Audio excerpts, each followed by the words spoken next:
Bienvenue dans ce nouvel épisode de Raconte-moi les mobilités, le podcast par Cara qui vous invite à réfléchir sur les mutations des systèmes de transport d'aujourd'hui et de demain. Bienvenue dans ce nouvel épisode. Aujourd'hui, dans Raconte-moi les mobilités, nous allons aborder le sujet de la recharge électrique en s'appuyant sur un projet qui a vu le jour récemment, la plateforme de modélisation permettant d'anticiper les usages des véhicules électriques et des infrastructures de recharge portée par l'IRT System X et Yann Briand, chargé des transports. Bonjour. Bonjour. Et pour comprendre un peu mieux comment cela se concrétise, nous accueillons également Salim Elouat, cofondateur de Mob Energy, une entreprise qui propose des solutions de bornes de recharge. Bonjour. Bonjour. Avant d'aborder le sujet qui nous réunit aujourd'hui, faisons d'abord connaissance. Yann, pouvez-vous vous présenter votre parcours professionnel, ce qui vous a amené à l'IRT System X et le champ d'action de vos missions aujourd'hui? Donc bonjour, je suis Yann Briand de l'IRT System X. Moi j'ai un historique d'une dizaine d'années dans le conseil en innovation sur des thématiques autour de la ville intelligente et de la mobilité, avec des projets au niveau nationaux et européens. Et puis depuis 2007, j'ai rejoint l'IRT System X. Et donc aujourd'hui, je suis en charge des activités mobilité et logistique au sein de l'Institut de recherche. Donc l'IRT System X, c'est un institut de recherche technologique qui a le statut d'une fondation de droit privé et dont la mission est de faire le pont entre le monde de la recherche et des applications industrielles concrètes sur le champ de l'ingénierie numérique. Et donc pour ça, on met en œuvre un certain nombre de travaux de R&D appliqués qui visent à augmenter la performance et le passage à l'échelle de solutions digitales pour répondre à des besoins industriels concrets. Et donc, on met en œuvre ces compétences dans différents domaines d'activité, la mobilité et la logistique en étant un parmi d'autres, avec le véhicule autonome, les problématiques de jumeaux numériques industriels ou la cybersécurité. Idem pour vous, Salim, quel a été votre parcours? Qu'est-ce qui vous a mené à cofonder cette entreprise? Et quelles sont les activités de Mob Energy aujourd'hui? Donc bonjour, moi je m'appelle Salim Elouat, je suis cofondateur et CEO de Mob Energy, une entreprise lyonnaise qui conçoit, fabrique et déploie des plateformes d'énergie pour entreprises. Moi j'ai un parcours très court puisque pendant mes études j'ai imaginé ce projet avec mes deux associés cofondateurs, Ilias Hadout et Maxime Roy. Et donc on était étudiants à l'INSA Lyon. Et en 2016, on s'est intéressé à la problématique de recharge de voitures électriques sous un angle sous l'angle de la puissance et des raccordements. Comment est-ce qu'on va faire pour déployer massivement des points de charge qui vont devoir être branchés au réseau électrique? Et donc c'est ça qui nous a lancé en 2016. Pour poser les bases de notre échange aujourd'hui, et je l'ai rappelé en introduction, l'IRT System X a effectué un partenariat avec l'agglomération Paris-Saclay afin d'étudier les besoins et usages futurs de véhicules électriques et d'infrastructures de recharge pour les habitants de cette agglomération. Nous nous appuierons là-dessus pour comprendre l'état du marché actuel, quelles solutions fiables existent aujourd'hui et quel chemin reste-t-il à parcourir pour répondre aux attentes de demain. Alors Yann, pouvez-vous commencer par nous expliquer la genèse de la demande du territoire et quelles ont été vos premières réflexions pour y répondre? Alors la genèse de cette application qu'on a développée, donc c'est le fruit d'une réflexion croisée avec la communauté d'agglomération de Paris-Saclay, puisque le siège de l'Institut de recherche technologique System X est basé à Saclay. On a une antenne donc à Lyon. Et donc, avec la communauté d'agglo de Paris-Saclay, on avait identifié un certain nombre de verrous autour du passage à l'échelle des véhicules électriques. Un certain nombre de questionnements qui se posent sur la distribution de la demande, les usages du véhicule électrique aujourd'hui, mais aussi dans le futur. Et puis derrière, ce que ça va induire comme comportement de recharge sur le territoire. Et donc, sur la base de ce constat, on a développé un outil qui a vocation à comprendre et analyser les mobilités à l'échelle du grand territoire. Et donc, la demande émanant en effet de la communauté d'agglo de Paris-Saclay, on l'a traiter à une plus grande échelle, puisque la modélisation qu'on met en œuvre fait pas sens à l'échelle à une plus petite échelle. Donc on a traité cette problématique à l'échelle de l'Île-de-France. Et donc, sans rentrer excessivement dans des détails techniques, on s'appuie sur des outils de simulation multi-agents. Et le principe, c'est de mettre en œuvre des agents numériques qui viennent reproduire la structure socio-démographique du territoire de l'Île-de-France. Donc, en l'occurrence, dans cette simulation, on a 12 millions d'agents qui reproduisent le comportement de mobilité des 12 millions de franciliens sur leur territoire. Et donc ces agents, ils jouent une journée type où ils ont besoin d'aller de leur domicile jusqu'à un lieu d'éducation, jusqu'à un lieu de travail, un lieu de loisir. Et donc ils font des arbitrages de choix modal en fonction de l'offre qui est en face d'eux. Donc voilà, ils se trouvent à côté d'un réseau de transport en commun ou alors pas. Ils sont détenteurs d'un véhicule individuel ou pas. Et donc derrière, sur cette base-là, on établit un modèle qui vise à retranscrire de la meilleure des façons la situation initiale. Donc, dans notre cas, c'était une situation à fin 2023. On s'est concentré plus spécifiquement sur les trajets domicile-travail réalisés avec des véhicules personnels. Et puis, on a regardé à fin 2023 quelle était la part des véhicules électriques dans ces mobilités du quotidien. Et donc derrière les comportements de recharge qui en étaient induits. Et puis la suite, c'est derrière de modéliser des scénarios prospectifs et donc de regarder comment est-ce que tout ça peut passer à l'échelle. Donc on a des projections, on a plusieurs projections avec plusieurs chiffres différents aujourd'hui de ce que pourrait être la mobilité électrique à 2030, à 2035. Et donc on vient jouer ces scénarios du futur et on regarde ce que ça implique en termes de pratiques de mobilité sur l'usage des véhicules électriques et en termes de demande de recharge en quantité et spatialisée sur le territoire. Salim, votre entreprise Mob Energy propose des solutions de smart charging. Pouvez-vous nous présenter ces solutions et pourquoi les avoir développées, dans quel objectif et surtout pour quelles applications ? Donc, effectivement, Mob Energy conçoit et assemble à Lyon, dans son usine, des solutions qui vont permettre de déployer plus rapidement, plus facilement des stations de charge pour véhicules électriques. Le point de départ de tout ça et les problématiques qu'on adresse sont principalement d'ordre technique. Quand on veut installer une borne de recharge, il faut creuser des tranchées pour tirer un câble, notamment dans les parkings extérieurs. Ce câble, il faut le brancher sur un tableau électrique. Ce tableau électrique doit avoir suffisamment de place pour accueillir ce nouveau départ, cette nouvelle ligne électrique. Et au global, il faut que la puissance, donc la capacité du réseau du bâtiment, il faut qu'elle soit suffisante pour que la borne fonctionne.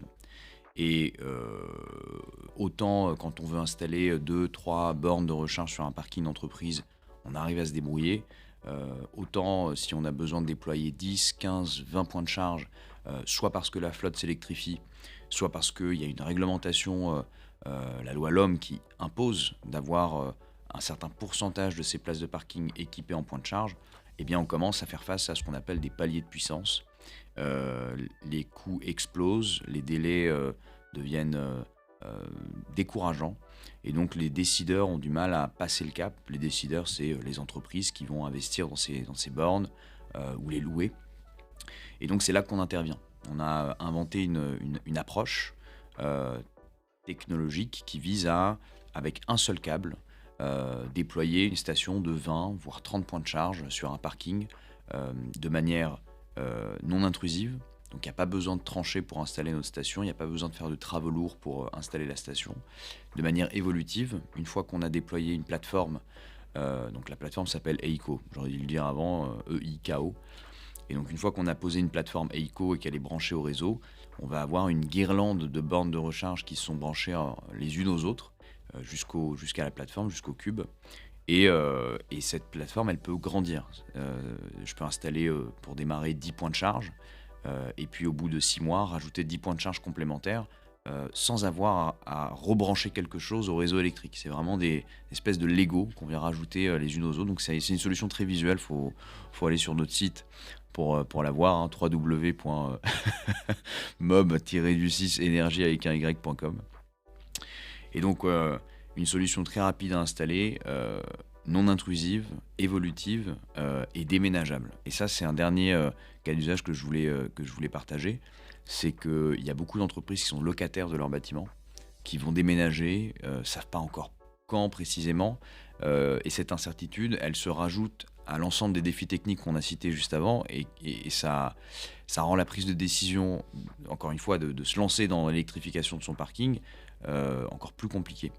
Et donc avoir une solution qu'on peut déployer et peut-être dans 2 ans, dans 3 ans, déménager avec soi parce que on a fini de louer ce site, c'est pour nous une clé de succès, un facteur clé de succès pour électrifier le plus rapidement et le plus efficacement les parkings en France. On a parlé de smart charging, donc notre solution elle n'est pas magique. Son concept en fait c'est de prendre une petite arrivée électrique et de faire en sorte de partager cette arrivée-là sur la guirlande de points de charge interconnectés les unes aux autres. Mais donc c'est quand même un système qui est très contraint. On a l'équivalent de la puissance d'une borne qu'on va essayer de partager sur 20 bornes. Pour réussir à faire ce travail, c'est-à-dire pour réussir à bien recharger les voitures électriques, il faut pouvoir les prioriser. Il faut savoir que la voiture qui arrive à 9h, en fait, elle va rester toute la journée et peut-être qu'elle n'a pas besoin de recharger tout de suite. Que la voiture qui arrive à 11h, elle va rester qu'1 heure et demie et qu'elle a besoin de faire un plein.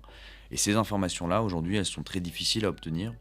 Et depuis la création de notre entreprise en 2018, on a testé énormément de techniques pour obtenir ces informations. Notre approche, c'est de demander à l'usager. Donc, en fait, sur la plateforme Eiko, il y a un écran tactile. Je me branche, je marche jusqu'à cet écran-là, comme un eurodataire, comme une borne d'accueil. Je vais m'authentifier et puis ensuite je vais dire combien d'énergie je veux récupérer.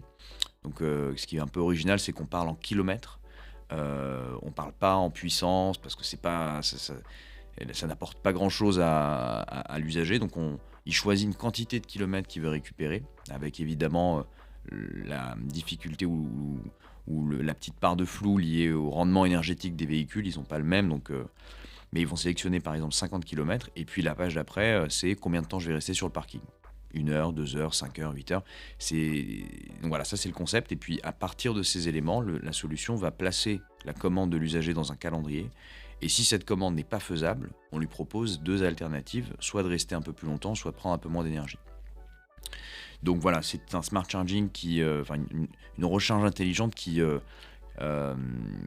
casse un peu l'approche actuelle parce que elle est communicante, elle interagit avec l'usager, elle lui donne l'information qu'il y a une optimisation qui est en cours et elle prend son besoin personnalisé en compte. Peut-être pour rebondir, je pense qu'il y a des sujets qui sont très intéressants et très importants. Passer de 2% du parc de véhicules électrifiés à 12%, c'est par exemple avoir une demande en énergie conséquente qui est multipliée par 6. Et donc, ce que l'on observe à grande échelle, c'est que cette demande elle s'exprime à différents endroits, mais on va probablement pas être capable à courte échéance de déployer des bornes de recharge sur l'espace public dans des proportions énormes, parce que ça coûte très cher en infrastructure, parce que du coup c'est très impactant aussi sur l'esthétique et la gestion de l'espace public. Donc l'accès aux points de recharge dans les entreprises, c'est certainement un élément de levier très important. Et il y a un autre facteur aussi dont il faut tenir compte, c'est qu'aujourd'hui la mobilité électrique hors parc entreprise, elle est quand même très circonscrite aux CSP+, et aux retraités, qui sont les populations qui sont en capacité d'acquérir un véhicule électrique. Si on escompte ou on espère que des modalités d'accompagnement comme celles qui étaient en vigueur au début d'année vont permettre à d'autres catégories socio-professionnelles d'accéder à des véhicules électriques avec des budgets plus réduits, des véhicules plus petits, mais du coup on va se retrouver dans d'autres problématiques, parce que les détenteurs de véhicules électriques aujourd'hui, par extension, c'est souvent des gens qui vivent dans des logements individuels, donc ont la capacité de pouvoir mettre en œuvre une borne de recharge, alors que les futurs détenteurs de véhicules électriques vivent plus dans des logements collectifs qui ne vont pas forcément être équipés en points de recharge. Donc ils vont être tributaires de leur lieu de travail aussi, de leur lieu professionnel, pour pouvoir bénéficier d'un accès à un point de recharge. Et en ce sens-là, les sites d'entreprise ont vraiment un rôle à jouer comme des boosters ou des accompagnateurs du déploiement de la mobilité électrique. Ouais. Pour faire écho à ma précédente question sur l'analyse du marché au moment de développer un service, quand un territoire vous contacte pour modéliser son écosystème, Yann, quelles sont leurs attentes ? Ils souhaitent anticiper ou ils souhaitent répondre déjà à un manque d'infrastructures aujourd'hui ? Non, la problématique, c'est vraiment celle... les problématiques sont multiples. Il y a en effet, comme le disait Salim, des questions fondamentales d'investissement, parce que voilà, il faut pouvoir manipuler des quantités. Voilà, nous, on arrive dans un secteur où on n'est pas les premiers à projeter des évolutions de demande et de besoins en point de raccordement IRVE. Néanmoins, il faut pouvoir manipuler ces quantités. Il faut sans doute pouvoir avoir la capacité aussi de jouer différents scénarios. Parce que si on s'arrête sur une trajectoire et qu'on construit toute cette stratégie sur cette trajectoire, là, je pense que l'année 2024 nous prouve que voilà, le marché évolue et revire assez rapidement. Donc déjà, il faut avoir cette capacité, cette agilité quant au contexte. Il faut pouvoir avoir des idées sur les quantités qui sont en jeu. Est-ce que demain, dans un horizon 7 ans, le parc électrique va être multiplié par 6 ou par 3 ou par 15 ? Ça induit pas du tout la même chose. Et puis, il y a cette question, cette nécessité de pouvoir construire une planification stratégique. Alors, c'est un terme qui est peut-être un petit peu galvaudé aujourd'hui, mais qui est vraiment nécessaire. Et donc, en ce sens, cette planification, elle ne relève pas de la responsabilité d'un seul acteur.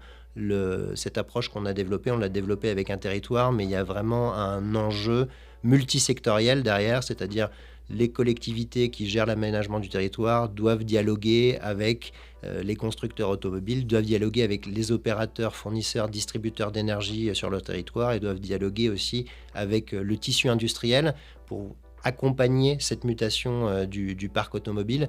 Et l'idée ou le principe qui fonde un peu notre réflexion, c'est justement d'avoir un outil qui permet de partager les différentes problématiques et de soutenir cette réflexion stratégique multifilière. Juste pour rebondir sur l'importance de la simulation et de la data sur la question de la recharge, en fait tout le monde se pose ces questions. Il y a deux catégories, il y en a sûrement plus, mais il y a les entreprises qui veulent équiper leur site parce que la réglementation l'impose, leur flotte s'électrifie, puis après il y a tous les acteurs qui veulent générer du revenu et faire du business avec la recharge. Il y a des acteurs qui ont levé beaucoup d'argent pour investir dans des bornes de recharge. Et en fait, la question de est-ce que je vais avoir suffisamment de trafic ? Est-ce que je vais avoir des véhicules électriques pour rentabiliser cet investissement ? Elle est centrale. Et donc le travail que Yann mène avec ses équipes au niveau d'une agglomération, comment est-ce que les tendances d'usagers vont se faire projeter dans le temps, c'est des données qui vont intéresser les acteurs qui vont derrière investir aussi sur des stations de charge. Et au niveau plus zoomé, au niveau d'un parking, on peut aussi se poser la question de savoir si chaque journée, les voitures vont suffisamment bien se suivre les unes après les autres pour utiliser suffisamment une borne de recharge. Et nous, en 2018, quand on a démarré la conception de nos solutions, c'était des questions qu'on se posait. Il y avait un vrai besoin, notamment pour des parkings publics à Lyon, d'essayer de comprendre si on met une borne de recharge, est-ce qu'elle va être monopolisée ? Parce que les gens arrivent et restent en fait 4 heures, 8 heures sur ce parking. S'il reste 4 heures, est-ce qu'il y a possibilité qu'il y ait du coup 2 voitures qui s'enchaînent l'une après l'autre. L'une arrive le matin, elle part avant que la deuxième arrive. Du coup, quand la deuxième arrive, elle a accès au point de charge. Et en fait, on se rend compte que la rentabilité d'une station de charge se joue quasiment à l'heure. Est-ce que je vais avoir cette rotation qui va se créer ? Et pour ça, il faut de la donnée. Il faut de la donnée d'exploitation de parking. Il faut savoir quand est-ce que les voitures rentrent, sortent, réussir à modéliser ça. Et donc, j'aurais bien voulu rencontrer IRT Systemix à cette époque-là pour accélérer nos recherches. Il y a un autre sujet d'importance, c'est le pilotage énergétique pour le déploiement de l'électromobilité. En quoi est-ce un enjeu ? Alors, le pilotage énergétique est clé parce que, on l'a dit tout à l'heure, en fait, le véhicule électrique n'est qu'un élément de la transition énergétique. Ce n'est la borne de recharge et le véhicule électrique et sa nouvelle consommation sur un bâtiment et un parking d'entreprise. C'est que l'étape 1 d'un chantier qui va durer plusieurs dizaines d'années, dans lequel on va électrifier de plus en plus d'équipements. On va aussi installer des panneaux solaires. On va devoir être plus intelligent dans le fait d'éviter de produire de l'énergie avec des panneaux pour ensuite la revendre sur le réseau, pour ensuite en racheter sur le réseau. Donc il y a vraiment un enjeu d'essayer de synchroniser la consommation, la production, de projeter les consommations énergétiques des bâtiments qui vont augmenter et puis de faire attention aux câbles, littéralement les câbles qu'on tire et qu'on installe, etc. Nous, notre vision de la borne de recharge en entreprise, c'est que c'est un équipement qui paraît certes pas très violent en termes de technologie, etc., mais en fait qui bouleverse une entreprise parce que une borne de recharge normale, donc en termes de vitesse de charge qu'on appelle une vitesse normale, donc il y a les lentes, les normales, les accélérées, les rapides. Une borne de recharge normale, c'est 7,4 kW. 7,4 kW, c'est la puissance d'un appartement. Et donc, si on installe une borne de recharge normale sur un parking d'entreprise, c'est comme si on mettait un appartement avec frigo, four, lumière, télé, etc. sur la place de parking, 2,50 m par 5 mètres. Et donc, vous en mettez 10, 74 kW. Vous en mettez 20, il y a beaucoup de parkings qui sont concernés par 20 points de charge, ne serait-ce que par la réglementation qui est en vigueur. Et donc on voit bien que ça s'additionne très vite, que les câblages sont importants, gros, et donc il y a un enjeu de comprendre comment est-ce que ces véhicules vont se recharger et de faire en sorte de piloter ces services de recharge pour améliorer la rentabilité ou en tout cas l'équation économique de ces systèmes qu'on installe. Nous, chez Systemix, on aime bien travailler sur des sujets appliqués, puis on aime bien aussi se projeter un peu et prendre du recul. Et c'est vrai que là, je l'ai déjà dit, mais la question du passage à l'échelle, elle est vraiment structurante. Il y a une analogie qui est hyper intéressante, c'est celle du déploiement des ballons d'eau chaude, des cumulus dans les logements individuels. Ça, c'est quelque chose qui date des années 50-60, je crois, et qui a vraiment complètement bouleversé la distribution ou la production énergétique en France. Qu'avant, voilà, il y avait dans les logements, quand on avait besoin de se faire couler un bain ou une douche le soir, on avait un appel d'énergie direct sur le réseau. Et la mise en place des ballons d'eau chaude, ça a créé ce tampon en fait, où on vient chauffer l'eau de façon différée, puis on peut l'utiliser. Et ce que dit Salim avec les batteries, avec les véhicules électriques et leurs batteries, c'est exactement la même chose. C'est-à-dire qu'on a ces réserves d'énergie qui sont disponibles, qui se déplacent sur le réseau et qui sont en capacité de venir équilibrer ponctuellement le réseau pour peu que demain, voilà, on ait des systèmes bidirectionnels où on peut échanger l'énergie dans un sens et dans l'autre entre le véhicule et son réseau proche.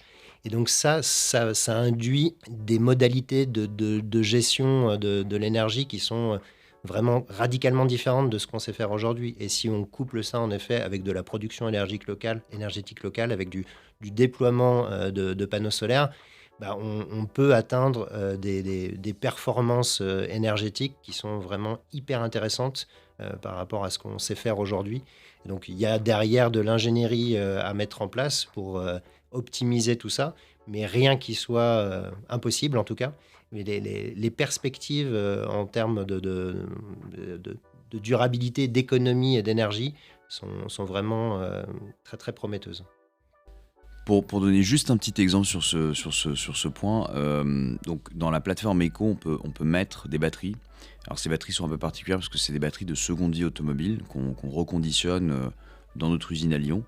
On peut démarrer sans batterie, mais en rajouter s'il y a un contexte qui le permet. Et ce que je voulais juste rajouter, c'est que sur le pilotage énergétique, il est possible d'utiliser la batterie qu'on met dans Eco pour réaliser différents services énergétiques, donc booster le service de recharge de voitures électriques, autoconsommer de l'énergie qui serait produite en trop par des panneaux solaires sur le bâtiment, réinjecter de l'énergie stockée en heures creuses pendant des heures pleines dans le bâtiment.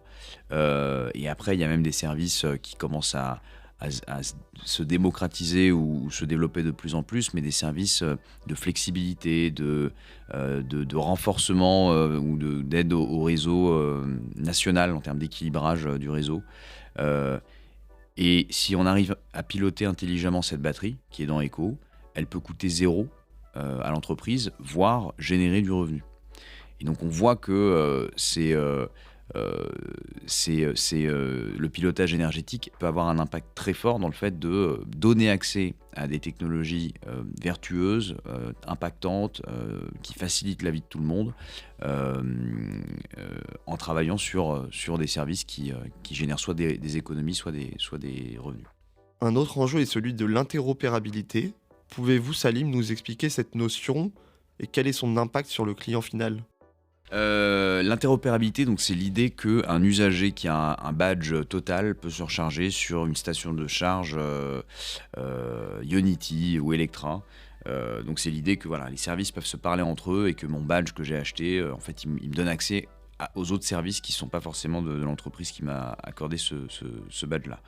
Donc l'interopérabilité, c'est un outil pour répondre à un sujet d'accessibilité. Donc la plateforme Eco est interopérable. Aujourd'hui, il faut pouvoir faciliter l'interopérabilité des services entre eux, mais il faut aussi avoir en tête qu'il y a d'autres méthodes pour répondre au même but. Par exemple, si les services sont juste accessibles avec une carte bancaire, sans application, sans abonnement, sans quoi que ce soit, comme on peut le faire quand on arrive sur une station essence, en fait, on répond d'une certaine manière à l'objectif de l'interopérabilité. C'est de donner accès à n'importe qui du moment qu'il paye le prix décidé. Voilà, et donc il y a des normes aujourd'hui qui sont en train d'être appliquées, notamment la norme ISO 1518 qui vise à développer des services très connectés, très automatisés autour de la recharge, comme le fait Tesla depuis longtemps. Je me branche et en fait il y a tout le service qui se met déjà en œuvre, ma voiture commence à charge, etc. La thématique électromobilité est importante au sein du réseau, mais ce n'est pas la seule. Cara en aborde de nombreux autres, pour répondre notamment aux besoins et enjeux de ses adhérents. Quel rôle un pôle peut avoir pour un institut de recherche comme l'IRT System X, et que trouvez-vous spécifiquement chez Cara ? Alors nous, notre ADN, fondamentalement, c'est celui de la collaboration. Donc on est toujours intéressé à discuter avec l'ensemble des filières industrielles pour lesquelles on essaie de faire avancer la technologie. Donc là, la valeur ajoutée pour moi, elle est évidente. C'est déjà cet échange avec Mob Energy. Le croisement de points de vue et puis le fait que on se rejoigne intellectuellement et aussi probablement sur la façon dont on adresse les problématiques. Donc après, la suite, c'est de voir s'il y a d'autres acteurs au sein de la filière que Cara anime qui sont intéressés aussi pour faire avancer cette réflexion. Salim, même question avec votre point de vue plus entrepreneur. Déjà, c'est réciproque, Yann. Très content de cette rencontre et de manière générale. Donc, en fait, les thématiques qu'on aborde sont transverses, elles touchent à plusieurs secteurs, et donc avoir des acteurs comme Cara qui peuvent créer la connexion entre ces univers, que ce soit par des rencontres, que ce soit par les comités scientifiques et techniques qui permettent aussi de valider techniquement ou d'aider techniquement des projets à avancer, à se mettre en consortium peut-être, parce que une entreprise ne se rend pas compte que quand elle monte un projet de R&D, il y a en fait un acteur pas très loin qui est en train d'avancer aussi sur les mêmes thématiques. C'est fondamental. Et c'est vrai qu'on a tendance pour une jeune entreprise à être un peu la tête dans le guidon, donc c'est très utile et même essentiel. J'ai une question plus générale sur le sujet pour clôturer ce podcast. Est-ce que d'après vous, l'infrastructure de recharge en France est déjà prête pour un déploiement massif de l'électromobilité ? Et qu'en est-il de l'infrastructure pour le véhicule lourd ? Alors sur le niveau de maturité, moi je ne saurais pas répondre spontanément comme ça, peut-être Salim le saura. La problématique du véhicule lourd, c'est une problématique qui est finalement assez différente dans la façon dont elle est abordée, puisqu'on est plutôt autour des réseaux linéaires. L'idée, c'est de déployer des points de recharge au voisinage ou sur les réseaux autoroutiers ou les réseaux de transport structurants. Et donc, c'est des sujets c'est des problématiques qui sont vraiment différentes qu'on a pu aborder, par exemple, autour de la mobilité hydrogène. Donc voilà, l'idée, c'est de déployer le long d'un réseau des points de recharge. Et c'est pas la même chose que d'essayer de subvenir à des besoins très distribués spatialement que sont ceux du véhicule individuel. Et juste pour compléter sur la partie recharge de voitures électriques, d'un côté, il y a aujourd'hui beaucoup de bornes qui ont été installées déjà. On parle de 150 000 points de charge ouverts au public. Après, il y a toute la partie non visible installée notamment chez le particulier ou en entreprise. Et quand on regarde les statistiques, on voit qu'il y a quand même un taux d'utilisation des points de charge qui est assez faible sur ces points de charge ouverts au public. Donc il y a un baromètre qui est réalisé par l'AVER tous les mois et qui montre que il y a encore de la disponibilité et on n'est pas arrivé à un point de saturation. De l'autre côté, la loi LOM et l'obligation d'équiper par exemple 5% de son parking en borne de recharge, nous aujourd'hui on le sait parce qu'on est au contact du marché, c'est une réglementation qui n'est pas encore atteinte par je pense une grande majorité d'entreprises et d'entités, parce que ça peut être aussi en fait tous les parkings sont concernés, hein, c'est pas uniquement les entreprises. Donc il y a encore un chemin à réaliser pour atteindre à minima cette barre symbolique de la loi LOM, et puis ça aura normalement un effet de boost dans l'adoption de VE par les usagers, parce que comme le disait Yann tout à l'heure, c'est notamment parce que je vais avoir un point de charge régulier, accessible, et par exemple sur le parking d'entreprise, que je vais me lancer dans l'aventure électrique ou que l'entreprise va électrifier une partie de sa flotte. Donc c'est important de ne pas relâcher les efforts, quoi. Affaire à suivre donc. Merci à vous deux de vous être prêtés au jeu du podcast pour Cara. J'espère que l'expérience vous a plu. Merci beaucoup. Merci beaucoup, Cara, d'avoir organisé cet échange. Encore merci. Cara vous souhaite de bonnes fêtes et rendez-vous fin janvier pour un nouvel épisode. Raconte-moi les mobilités, le podcast mensuel proposé par Cara, votre réseau d'acteurs du transport et de la mobilité. Retrouvez tous nos épisodes sur Deezer, Apple Podcasts, Spotify et YouTube.